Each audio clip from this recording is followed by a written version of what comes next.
tennis or golf and fill it up with a cold drink, and it'll last for hours. My wife's got Even one in the- now that, she's got two of them as gifts, but they're Stanleys, and they're the Yeti look-alike, but they're the big tall ones, you know? And they're forever topping over because they're so tall, and they're made to fit in a cup holder, so they're top-heavy.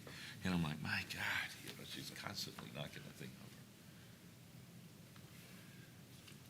over. Who we missing? I'm just gonna look, let's see,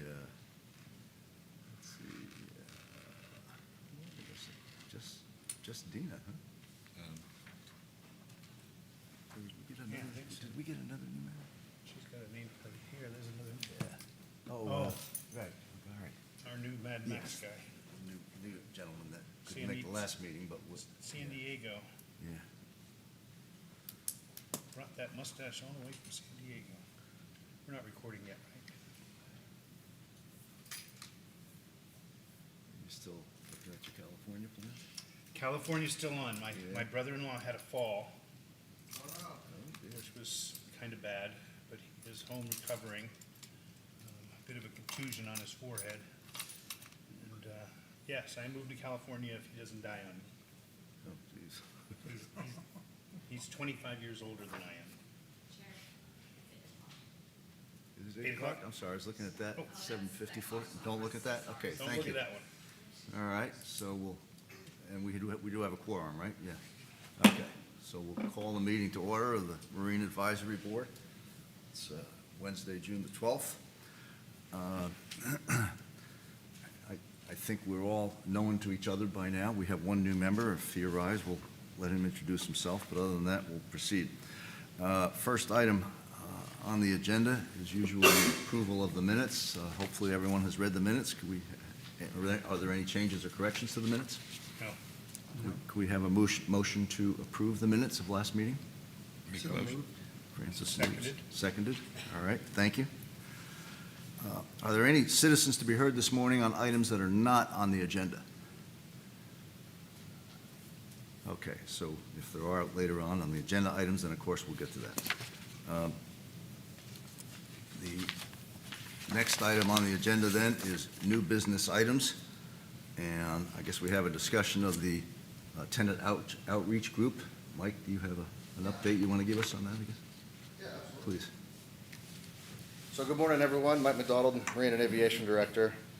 With the design of the beach marina complete and construction slated to start in October, we wanted to have the marina tenants be available to help with the logistics and strategic operational objectives for their operations. The department sent out an email to all commercial tenants looking for volunteers and gauging interest from the tenants for providing us with their input and direction for their operations. Several of the tenants volunteered their time to sit on the board and help formulate a plan. The group was formed with the overall goal of the group to develop operational strategies for the commercial businesses in the marina to maximize efficiency and effectiveness within the rules, requirements, and footprint of the marina to sustain business operations, growth, and development. The group selected two spokespersons to speak on the group's behalf, Tricia Rodriguez and Chad Haggard. Tricia's here today to give the Marine Advisory Board a report of what they have been working on. At this time, I'd like to introduce Trish. Thank you. Good morning, everyone. Good morning, Tricia. For the recording, Sure. please give us your full name. Of course. And Tricia be sure you Rodriguez. speak into the microphone for the Yes. recording. Thank you. Of course. Tricia Rodriguez, I own the Tropics Boat Tours and the Clearwater Ferry. That's what has me involved in this. Yes, thank you. I was the spokesperson for everyone, representing, of course, the 27 businesses that are in the marina. We came up with, I think we have a really great committee. Everybody is really working together to make everything positive with the challenges that we have before us. We know that with those challenges come a lot of working. So we've come up with, the city has been very forthcoming with hearing all of our solutions, good, bad, and ugly. We are working through all of those. I don't think do you want me to go through them, do you? Yeah. Okay, so basically, a lot of them, They have the meeting minutes? Okay, so if you already have the meeting minutes. Two meetings? Yes. Yeah, two separate meetings. We did do minutes the first time, the second time for all of it, explaining with maps and everything of what our different ideas are. I guess I can begin with the first, as you know, that we're going to be at the far east side of the marina. All of the commercial tenants will be moved from the front of the marina to the back of the marina. We do have a set of challenges that come with being the largest commercial boats being at the end of the marina with the current and everything that runs through there. But to come through some of those challenges, the group proposed, and we're working through it, but proposed controlling the passengers that come and the boarding that come down that east dock. Specifically, it's number 1 in your maps, if you're looking at that. I don't know if I don't explain something that, I can show you my copy. May I have my purse, just right here? Okay. So this, specifically that area right there, so it's. If you got your iPad, if you bring up our agenda, they have them all itemized in there for us. Click on the 240655 and that'll bring up, I think, 4 different links.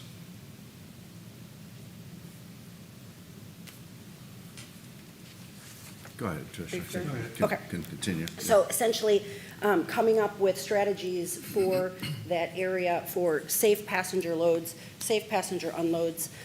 One of the ideas is to have dock representative at the big front of the marina where that arrow points to. That is something we're working through right now. Some of the marina tenants said that it's really important that people be able to see and choose what they're going to ride on. So we're working through the set of challenges that would allow riders to be able to walk up at that dock while the boats that are going to be inside of that marina are hundreds of passenger boats. So estimated, when the city did their data and it's estimated over 4,000 riders on our commercial vessels every single day, to give you an idea of the volume of people that would be walking up and down those docks. Several of the commercial boats that are going to be on that marina are the biggest ones. So the 300 passengers, the 200 passengers, ours, the Tropics, is 129 passengers, and that's 4 times a day. So it's a lot of people walking up and down that dock. Hi, Chad. So essentially, that's one of the challenges that we're working through. To make it easier for the logistics, if I can show you this area.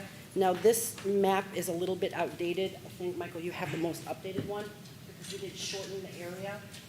But if you'll see here, this tent that is proposed to be at the end of the marina, right where the bait house is, that right now says guest waiting area, but since our last meeting has changed a bit, so if I could just share with you that image, and then this image right here. This is the area in front of all of the commercial vessels that are on just that other side. So what we're proposing is that in this area and in that tented area, we work through that tented area here. We work through what all of the commercial tenants are going to need. Essentially, in this area, we would have all of their ice machines, for the fishing boats. They would have their bait freezers. They would have essentially the inner workings of what they would normally have on their dock, all located under that tent, in a locked area where their areas they would have to, of course, control them themselves, but they would be, permitted to have those freezers and such there. My understanding is that this is the primary place to do it because of the access to water there for freezers and ice machines, specifically. And then in this area here, we would have as little room as we need, of course, not necessarily all of this. I think the most recent has us only needing space to about here. We would propose that we would have an area for loading. So all of the passengers, everybody that has their boarding activities that they would normally perform on their dock, picture taking and those kind of things that would make that area that I talked about earlier a little bit unsafe with all of those people.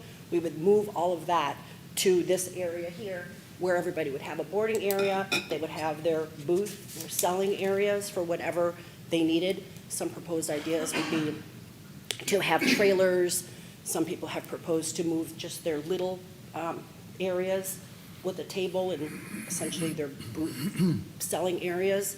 And all work from kiosks that are their iPads and such that they can be more mobile. Personally, for our business, we're talking about, of course, having no cash at these areas for safety. I don't know how other tenants are going to do that. So that's one.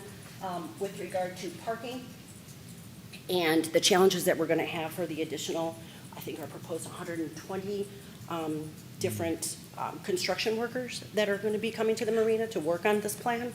The city has a permit that's going to allow workers only to park on the side of the marina in this image here. This is a proposed image that would be allow up to, excuse me, I don't know how many places. 200 more parking spaces. We do know that the marina is going to have all of this area that will be closed. So we will be losing all of the parking in this area here. We know what that brings in terms of those 4,000 people that are going to be coming. Where are they going to be going? All pulling into this area here, pulling this into area here. They're going to figure out really quickly that the marina has changed, and then it's going to send them right into that busy roundabout. So we have challenges before us, but essentially we're going to be losing all of this parking that is going to be here, but they are allowing us to use parking, employees to use the parking that is here along with the construction. Again, only for employees. What else? I think that's the majority of the ideas. We've also proposed that the city upgrade their Wi-Fi for those kiosk necessities that they're going to need so that all the iPads work at the same time. All of the transactions can happen with ease. Again, it's a lot of people transacting at the same time, so we want that to be there. Am I missing anything else? I think those are the majority of the larger proposed ideas. Chad, did you have anything? I'd like to introduce Chad Haggard, who's the other spokesperson for the group. Okay, thanks, Mike. Good morning. I'm Chad Haggart, owner-operator Double Eagle Deep Sea Fishing. And Tricia did a good job here with a lot of this. My business doesn't get affected too much until phase 2 when they start to move us around. But again, as when I spoke here before to you, my area of emphasis is parking, parking, parking. And I know there is some talk of a parking garage, and I am here to tell you that it is absolutely needed, not just for to cover the amounts that we're going to be losing during this project, but there is also talk of the storage area and whatnot that the larger businesses are losing with our current storage sheds that we have on the dock. We're not allowed to put those back up there, I guess, per code, but you know, that was one of my suggestions years ago, a parking garage and have storage underneath it. I know there's talks of it in the works. I've been hearing talks of it in the works for a lot of years. I'm hopefully optimistic, but it is a necessity to recover the parking and give us more parking. And the items that we need, like I spoke to you all before here, I mean, I'm storing food and product and bait for, you know, up to 150 people on my boats. To do that off-site and try and bring it in is an astronomical inconvenience to try and do that. So I don't know where we're at. Mike, with- hasn't a study been initiated on this garage by the parking authority? There was a supplemental work order issued during a part of this project, and Okay. they did a perform on, and that performance. So at least now it's a little more than talk, so they're. Yes, that's what I've heard. I've heard that the Osceola one is taking precedence here, but I'm just here to emphasize the need for that one there in the marina too, for several different reasons. You know, once they start phase 2 and my dock and stuff is torn down, I have my shed, which has bait freezers and ice machines and all that.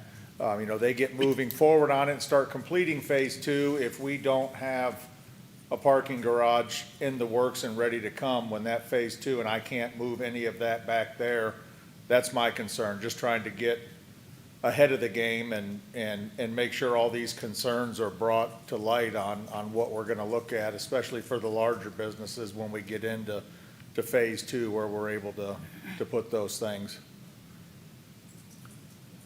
Understood. That's all I've got. Tricia covered a lot of Okay, the other things here. So I just, one or two comments or questions, I'll Sure, I I'll have give one it more back to you in a little thing second. that I wanted Tricia. to Go add. ahead, I was go gonna do ahead. this at the end. We are working, and this is in the works. I told you that we own the Clearwater Ferry. We do feel like taking them over passengers over water transportation in 8 minutes from downtown would be a perfect solution for a lot of their parking traffic and a perfect parking and people moving issues that we're gonna have. We are working to come up with solutions. We have spoken with the Jolly Trolley to come up with a park and ride plan. The most challenging part of the ferry, while we can open it 7 days a week with our permit to the city, we are happy to open it 7 days a week. We do think we'll have the ridership to support it with just a little bit of more funding. But on the Jolly Trolley side, it cost a lot to have a Jolly Trolley that would the proposal would be to take people from the parking garages that are downtown down to the ferry slip, because the parking is very limited by the ferry. So to come up with just to start operating the ferry 7 days isn't the full solution, because we're talking about hundreds of people boarding at the same time.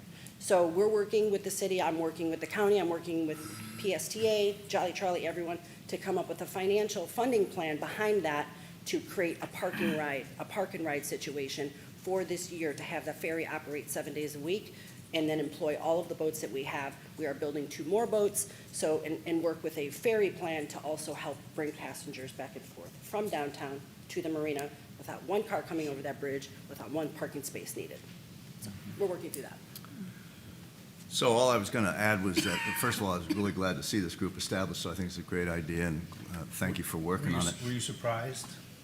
Was I surprised? No, not necessarily. As the Marine Advisory Anyway, Board, this it was technically great, is the first yeah. we're hearing of it. But- And they've had 2 meetings so far. Well, it was. Not that we're all for this. I'm all for this anyways. It was visible on the website a couple times. I know the changes were announced that this group was forming, so that's why I had seen it first. But the other question I had was, how often are you meeting? Right now, it's every 2 weeks. Okay, good. And that's planned to keep going throughout the project? Great. Yeah, well, as long as it's needed. We start finding a lot of solutions to this, and we have less things to talk about. We'll evaluate it at that point. Okay. There was mention in there about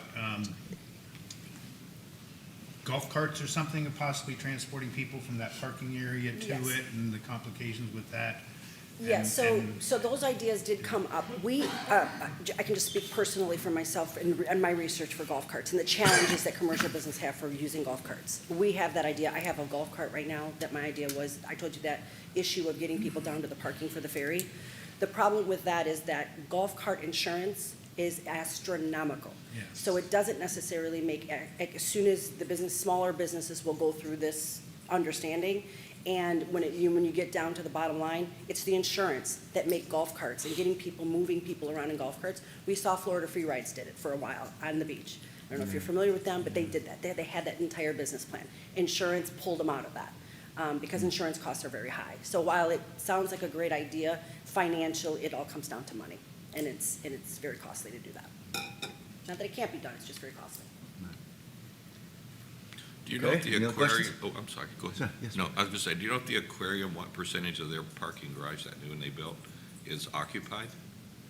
I don't know, I can easily find that out. I mean, is that an option to negotiate? Rick, I happen to volunteer a lot at CMA, and while I don't have an exact answer to your question, I can tell you that it varies a lot, obviously. At peak times, it is Sure. very full. You know, at holidays, at big weekends and so on, it's very full. Other times, yeah, there's space. And then we still When they would have need it the- most, they'd also. Yeah, unfortunately, and I know that as a volunteer because they tell us when we're allowed to park in the garage because there's Okay. room, and other times And we're then we not. have a so. challenge then of getting the people from CMA to the marina. Yeah, I Ferry mean, them. you've got the Jolly have Trolley that them runs Jolly through there Trolley them, constantly. Cost That was them, fine. all of it, all of it, Yeah, yes. The ferry actually has a stop at the marina. Yeah. At CMA. right, yeah. Okay, thank you very much. Appreciate it. Thanks for your time. So we can move on to old business items, and the first item in that list is the Beach Marina Reconstruction Project. Yeah, I just wanted to, sorry. Mike McDonald. I wanted to give the board an update on what to expect from the Beach Marina project for the next 4 months. I told you guys last meeting that I'll update you what's going to happen until our next meeting. So next week, on June 17th and June 20th, we'll be presenting the GMP to city council and asking them to approve the project. I'll give you guys the GMP proposal that will be presented to council. And a part of that GMP proposal is also the construction schedule. So if you guys can look at that and know exactly where we're at. As part of the GMP process, we went through a value engineering process to bring the cost down for the marina without losing the function of the marina.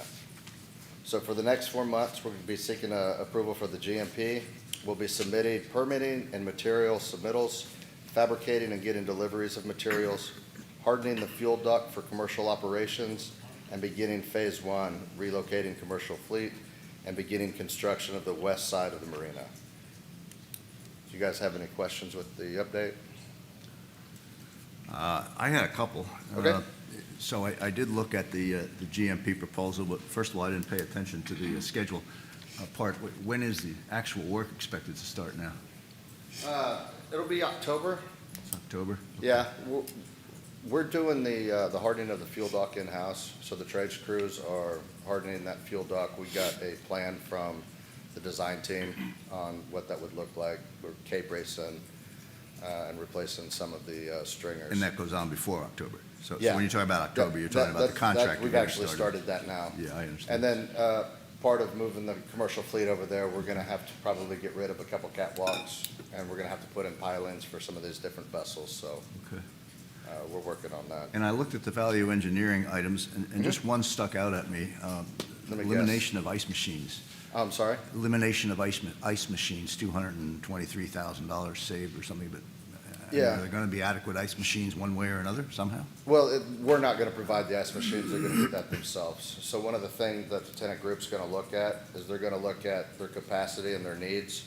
And then, for like the smaller fishing boats, they're not going to need anything like the Double Eagle would need.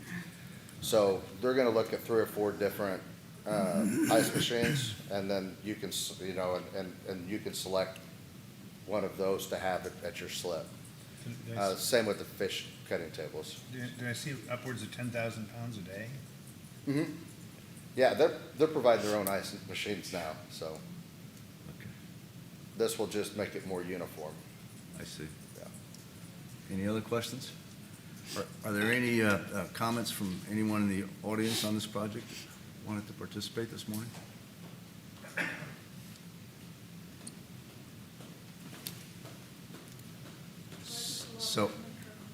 So again, give us your name and speak into the microphone, and you have 3 minutes. Yes. My name is Chris Michaelek, and I'm happy to meet all of you. This is actually the first time I've attended a Marine Advisory Board meeting.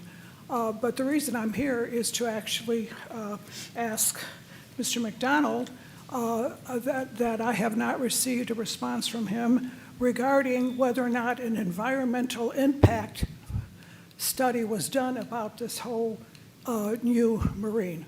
So that's to him, and you have an email, which I will send to you again in case it got lost in the myriad of emails that you received. The second thing is that it's just by chance that I overheard the report from the users. We have been owners on Clearwater Beach, South Clearwater Beach, for over 25 years. And whenever we have family come and visitors, we always take them to take advantage of all the wonderful opportunities there. So what piqued my interest in the conversation here was the traffic, the parking, and the related traffic. The comments that were made, the suggestions about getting more staff to work during the construction, also the parking. I'm wondering if that is part of Mr. McDonald's report that he's going to be giving, because that definitely brings more expense to us, this Clearwater. I have nothing against it. I'm just saying that we taxpayers are going to have to pay for that. The other question I wanted to ask Mr. McDonald and all of you is if the report includes anything about traffic. We have tremendous traffic problems for years. We have suggested for many years to the City Council that they come up with a plan to help with our traffic, because those of us who live on the beach especially during the holidays and spring break. We are literally prisoners in our home.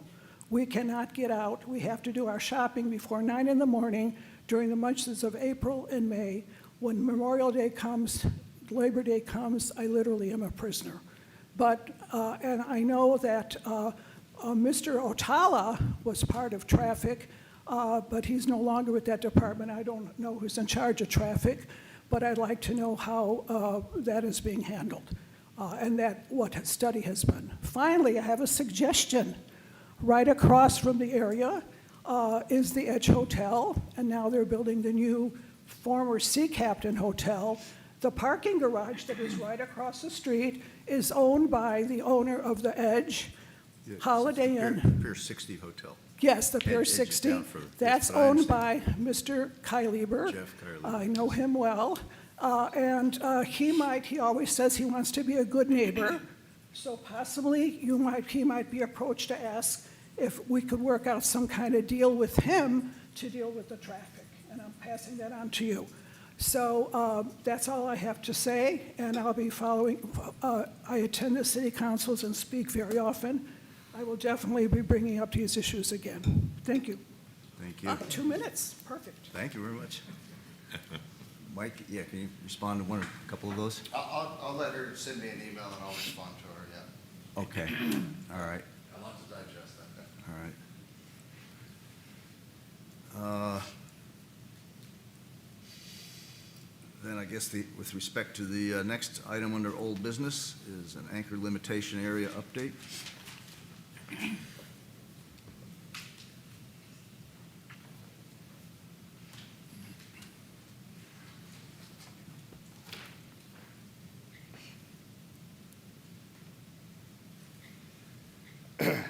As you guys are aware, we've been working with our consultant and have identified the proper signage and locations. The county has applied for the permits, and we are waiting for responses. These permits will allow the vessels to anchor within the permitted area for up to 45 days. After the 45 days, the vessels will not be allowed to anchor within 1 mile of the permitted area for 180 days. PD will be tasked with the enforcement of this. So these are going to be your entry and exit points. It's going to be right up here, about where the ski area starts. It'll come all the way down here, just south of the yacht club there. Do I have any questions on this? I'm trying to get oriented. What, I I can't, didn't I catch can't, it. I What- can't figure out what this is picture Mandalay is. Channel. Yeah? So, Is south on the left, or is this inverted? North is to the left. Yeah, it's flipped, okay. There. Well, okay, north is up, okay, all right. Now I got it. And what did you say the time limit would be? so they can stay there for up to 45 days in a 180-day period. So where would the signs be put? What's the, There'll be 2 signs in the entry area where the gold stars are, and then there'll be 2 buoys within it. How many permits? You don't give permits. How So many? 150? 150 permits? No, people that could anchor there. Once The state has that, the state has all that. We're not allowed to create any rules when it comes to anchoring vessels. That's all FWC. So this is a regulation that they put in place to try to help counties regulate some of the anchoring. So we're looking at 20? As many boats that can anchor there is what you're looking at. We can't control that number. That's what you're asking. Right. Yeah. But we can control now the length that they can stay in this area. So the state came up and the counties are allowed to do, that's why it's a county permit. So we're doing it under the county and we're gonna maintain it. It's a county ordinance and you're allowed to have so many percentage of your waterways in anchoring limitation area according to state regulation. So they're doing one in Mandalay Channel and then they're doing one over by the Bel Air boat ramp. There's another area there that the county is doing. So I'm not My Sure, old if they have any backyard. other plans, I'm sorry. It's my old backyard. Yeah. I watched them build the bridge over the years. So is it possible on that channel to have an actual sign explaining the rules of the first half of that channel instead of that little floating buoy that nobody can read? What do you mean? I mean, about the rules of the speed and the size of boats and the actual, Like the ski area? yeah, that area. I mean, right now, all you've got those two little white floating buoys that nobody stops to read. There should be two signs too. There aren't any signs. It's all just those floating buoys. So For the only the- signs that talk about the rules in that channel are down in the no wake area. If you're there leaving, there's a sign, but if you're coming in, there is no signs. I just have to check the permit. Yeah, The permit allows for it, yeah. Put one in there. yeah, that'd be great. Okay. Okay. Are there any comments from anyone in the audience on this topic? Or any other questions from board members? All right, thanks, Mike. Your next item is the Stevenson Creek feasibility study. Yep. So a few years ago, residents along Stevenson's Creek approached the city and wanted to permit the creek as a slow-speed minimum wake zone. There was documentation showing the need to control speeds in portion of the creek for boater safety and environmental reasons. Marina and Aviation Department began working with a consultant to permit portions of the creek as slow-speed minimum wake zones using existing regulation. We were allowed to permit the creek from Douglas Bridge to Betty Lane and the 300 feet around the Pinellas Trail Bridge and the Fort Harrison Bridge. And this leaves two main areas within the creek at normal operations.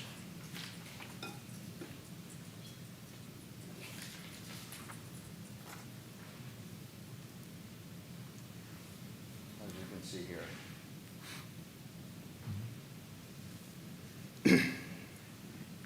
Documentation provided still demonstrates boating safety issues as well as environmental issues. So we've decided to work with a consultant that will evaluate the feasibility of trying to secure a permit from the state to make the entire Stevenson's Creek 300 feet west of the Fort Harrison Bridge to the Pinellas Trail Bridge. The consultant will provide the best path forward in creating a permit zone, whether it be an environmental permit, boating safety permit, or advise no path forward in securing a permit. The consultant will also be conducting a shoreline stability assessment with specific attention towards identification of reaches being subjected to erosional impacts by boat wakes. The work order is attached to the agenda for your review, and I'll be happy to answer any of your questions.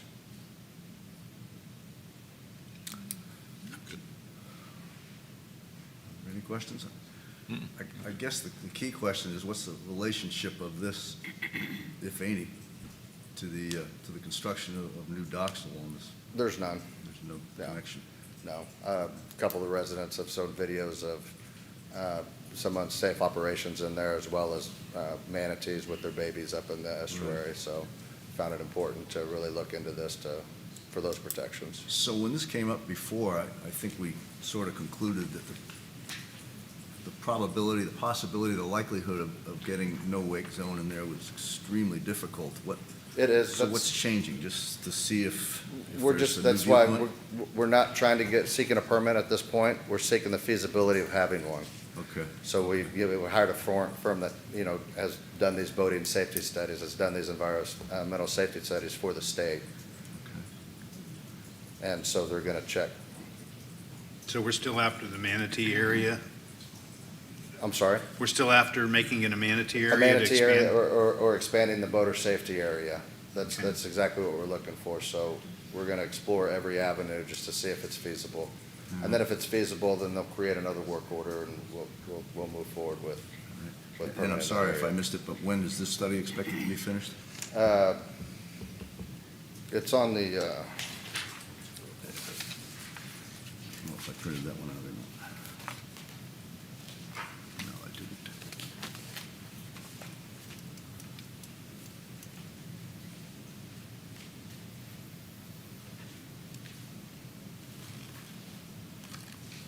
it looks like it's gonna be a little over 190 days, 200 days. Okay. No, I'm sorry. About 230 days. All right, thank you. Mhm. All right, are there any visitors, citizens here today that want to speak to this issue? Yes, please come up.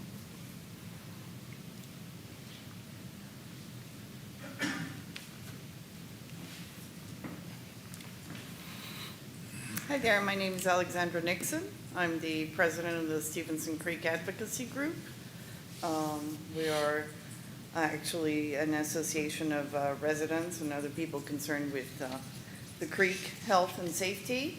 I believe that part of this work order was after we contacted the city. We have been very active both with the city and with Pinellas County, partially as a result of that multi-boat dock permit to get more attention to Stevenson Creek. I do want to point out that this creek has been the subject of environmental concerns for over 50 years. There was a huge project performed with taxpayer funds for the better part of 20 years, from 1999 to 2014. So this project was ended just 10 years ago, and to my knowledge, there has been no substantial study as to the improvements that have been achieved. There was a lot of dredging.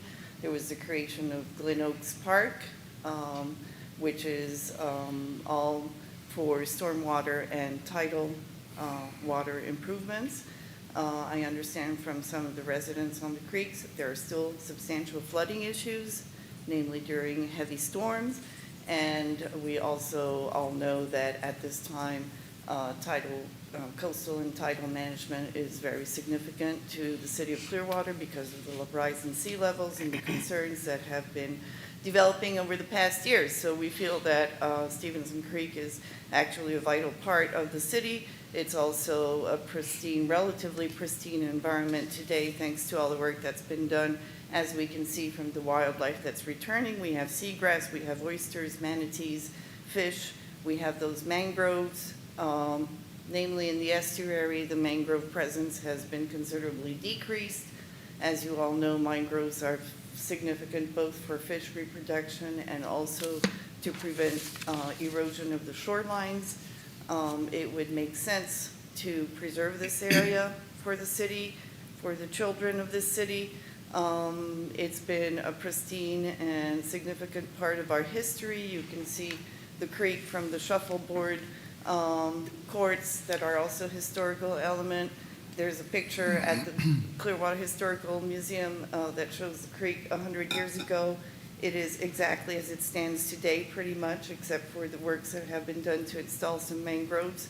All of this should be taken into consideration before we modify the configuration of this estuary to allow for further development, when we all know from the history of this creek that further development is just noxious to the environment and to the quality of life for all of its residents.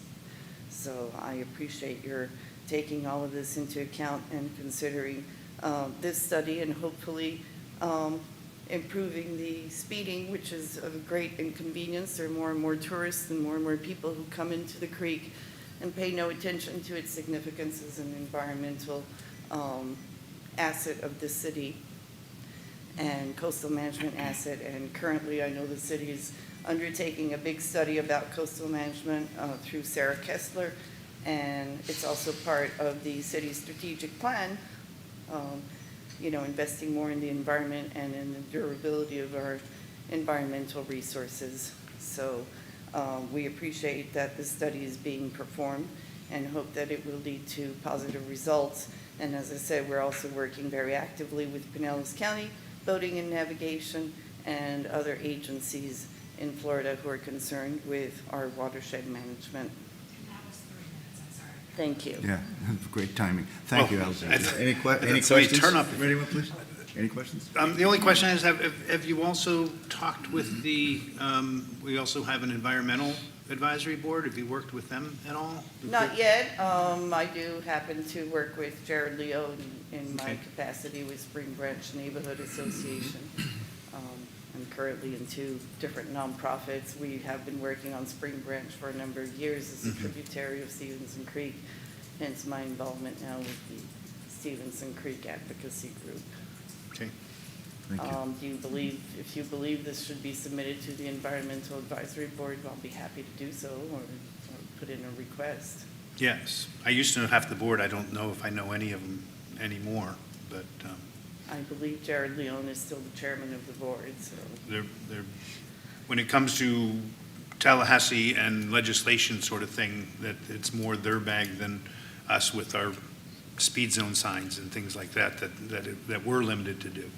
Okay, yeah, we could definitely do that. We feel that the speed zone is part of a process that we hope will be a lot more wide, expansive as far as the protection of the environment. And we hope that there's going to be a conclusive study about the environmental improvements since 2014, which is the last time a study was made. And at the time, the creek was extremely impaired and distressed because we had just dredged it. There's also the sewage treatment plant, which you may know is going to be shut down when the new plant is going to be built, I think it's supposed to be by Countryside Mall. There's a project for a new wastewater treatment plant to be built to replace the current two operating ones, which is Marshall Street off the creek and the other one that's by the Courtney Campbell Causeway, I believe. So that's also a significant improvement for the creek in the future when we don't have those wastewater effluents coming into the creek occasionally. There's some accidents and some water gets released. There you go. Okay. Okay. Thank you very much. Thank you very much. Do we have another comment, sir? Yes, please. And again, speaking to the microphone, you have 3 minutes and state your My name. name's Mike Foley, I'm an 1809 Apache. All I want to say is that I live on the creek and I observe it every day, and I just want to tell you, we're getting more wildlife coming in. I saw redfish, blue crabs are back, mullet are all over the place, osprey are fishing in the mullet, for the mullet. Dolphins are coming in there, rounding the mullet up. And after the dredge a few years ago, the wildlife kind of fell off. It's coming back. So I just want you to know, it's an estuary, nature's taking care of it. That's my observations. Okay? Good news to hear. Thank you. Any questions? Thank you. All right. Okay, and we have one last item, the Harbor Marina End Wave Attenuator Project. Mike? All right, Hurricane Ian damaged 3 wave attenuators on the north side of the South Basin. We've been working with one of the city's engineer of records, Moffett Nickel, in designing the replacement. I attached the 60% cost estimate to the agenda. I suspect that this project will fall more in line with a $3.5 million cost, just from what I've seen replacing the last 3 wave attenuators and the beach marina. I think that cost is a little low, so I've just been cautioning everybody that this isn't a good number yet. We've been working with FEMA and the city's insurance provider to recover costs in the mitigated replacement of the 3 wave attenuators. Don't have a 60% design. The design was, the scope was too big for the footprint for the FEMA reimbursement, so I'm having them scale that back down. So I'll be happy to answer any of your questions. Any time frame? Is it going to be No. not before hurricane season? I don't think it's going to be that Well, we'll have it technically it already constructed. is. So our next step will be to hire a CMAR to manage the project. And then one of the biggest things that we'll have to do is we'll have to get into a production queue as soon as the design's ready to build the 3 wave attenuators. And then we'll take it to council and get approval, hopefully. This was one that I think was going to be funded from grants and insurance and Yeah, other FEMA. things. That's still true? So, yeah, this was damage caused by Hurricane Ian. We were able to demonstrate it, so we're working with our FEMA partners to seek reimbursement from them. Okay, are there, I don't presume there's not, but are there any comments from the audience on this item? No? Go ahead, Any questions from members of the board? Good. The next item on the agenda is the director's report, although you probably covered everything. But there was one thing that I did mean to ask with respect to the marina reconstruction, and I saw the number in one of the documents of now is about 43 million or so for the project. Is that what the city council approved before? I forget. They have approved the CMAR, and they haven't approved the guaranteed maximum price yet, and that's what we'll be seeking approval for. I see. The cost came in higher than what the engineer of record valued it at, significantly higher. So there's been just a big discrepancy with materials and especially construction over the water since COVID. I mean, everything's increased significantly. So, for instance, the cost of copper and aluminum have gone up, 40% just in the last 18 months, so. They're not going to Drew Street us and get 7 years in and say, let's do something else. I don't think so. I mean, this is something that You're glad you're not in on that. I reserve my comments. Okay. I'm going to introduce Graham to do the director's report. I've kind of covered everything, but Oh, okay. Graham's the assistant operations manager, so he does the day-to-day operations at the marina and at both marinas. So I'm going to let him just kind of talk about what we've been doing operationally. All right.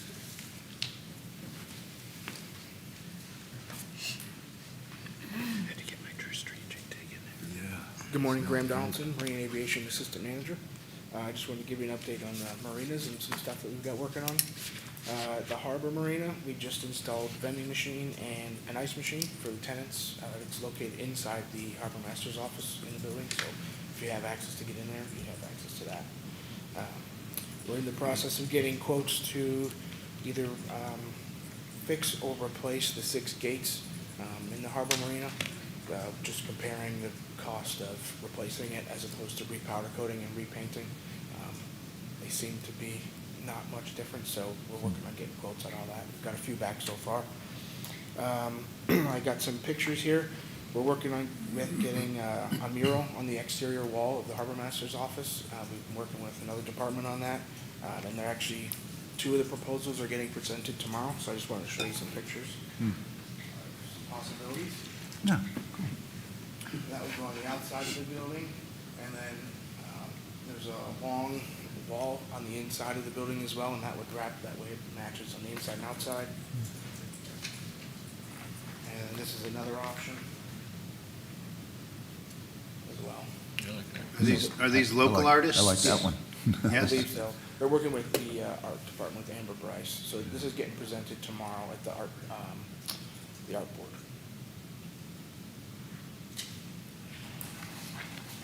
Over at the beach marina, we're in the process of getting temporary fuel tanks during phase 2 of the marina construction.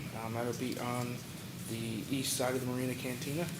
And as Mike talked to earlier, we're hardening up the T-dock there, preparing for the commercial fleet to move over there for phase 1 of construction. Over at the Clearwater Beach Rec Center day docks, we replaced the J-hooks on the pilings there, so it'd be easier to tie up their boats. A few of them were missing, and we had somebody reach out asking if we could get them replaced to make it easier to tie up. Over at Seminole, we're implementing a permit for commercial operations to legally operate out of Seminole boat ramps. The application process will begin hopefully at the end of the month. Information about this, including the application, is going to be found on the Marine Aviation page of the city website. So we're working through all that at the moment. Are there any questions? Not for me. Thank you, Graham. Thank you very much. Thank you. Very good. Mike. Are there any items that board members want to bring up? Okay, then. I think we can stand adjourned. Thank you all. Thanks, guys. Appreciate your I time. guess I needed a motion to adjourn, didn't I? I motion we adjourn.